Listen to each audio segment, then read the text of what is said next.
Hello mga ka-mystery, welcome back sa atuang programa.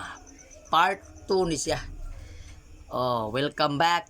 This is ka-mystery Raymond Cavado. So may gabi sa inyong tanan diya. Kumusta man mo? Okay ra ba mo diya? Kay okay ra pod me, no? Just got home from our service sa Sabbath day. So karon nga kagabion ato na pong isgutan mga ka-mystery kini na pong usa ka topiko. May tungudan ning mga tawo nga miila sila kang Kristo nga Dios apan sa dili pa magampo ta. Amahan namong balaan uban ni kami samtang kami magkakat-on na usab sa pulong sa Ginoo. Kining tanan mo inaambos pangalan ni Jesus. Amen. Daga ng mga tawo mga ka-mystery nga moangkon sila nga sila nakaila sa Dios.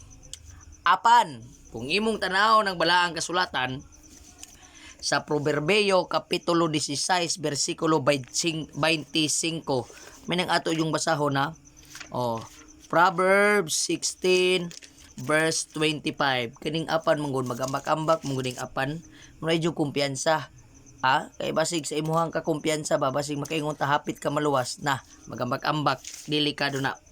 Proverbs 16 verse 25 adunay usa ka dalan nga daw matarong alang sa tawo apan ang katapusan niya na mao ang mga dalan sa kamatayon.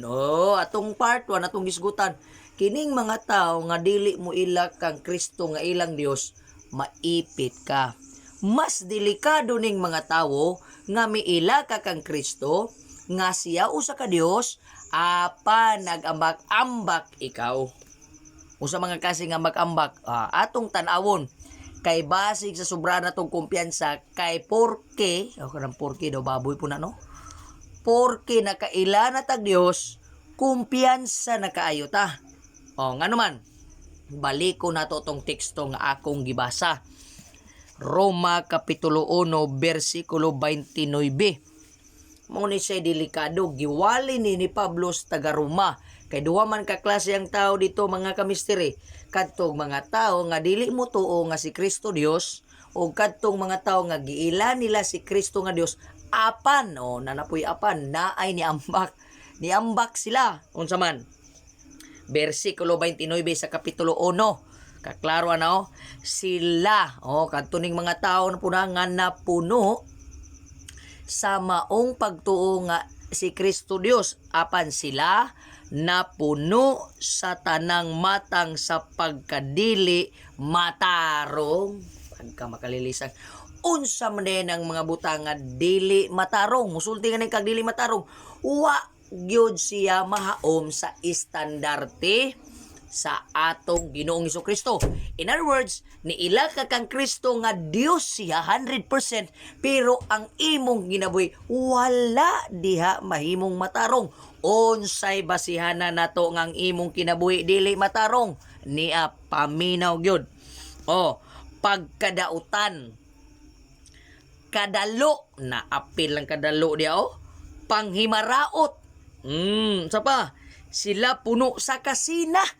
Sinasinahon unang kinabuhing dili matarong unsa pa pagbuno pakiglalis kaning sigiglalis ay delikado lansis lalo me kangilad sila mga tabian bersikulo 30 malibakon hinglibak madumtanon sa Dios masipalahon mapahitason andakan tigmugnag dautan masupilon sa mga ginikanan hungog hungog mura mo siguro ning kanang kuano kana bitaw na ilaing term di na ko malitok ba mura bitaw bangag siguro ni sa ning hungog no murag kanang kuan isa tanawon yun sa hungog bersikulo 31 na walay paglaban sa pulong walay kasing-kasing mabangis. Bersikulo 32 unsay gingon sa balang kasulatan kini sila bisan ila nang nasayran ang pagbuot sa Dios nga ang magabuhat sa maong mga butang tako sa kamatayon dili lamang kay nagabuhat niini kundili giuyunan Usab nila ang mga tawo nga nagabuhat niini. Duha ang igo. Igo tong taong nag-angkon nga kaila siya kang Kristo. Apan na ay ingon ato nga mga batasan. Ikaduha, ikaw nga nakaila kang Kristo nga Dios, apan ning uyon ka sa batasan nga ingon ani.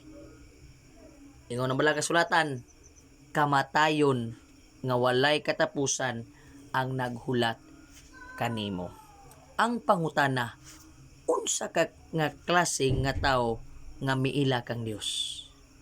Mayong gabi.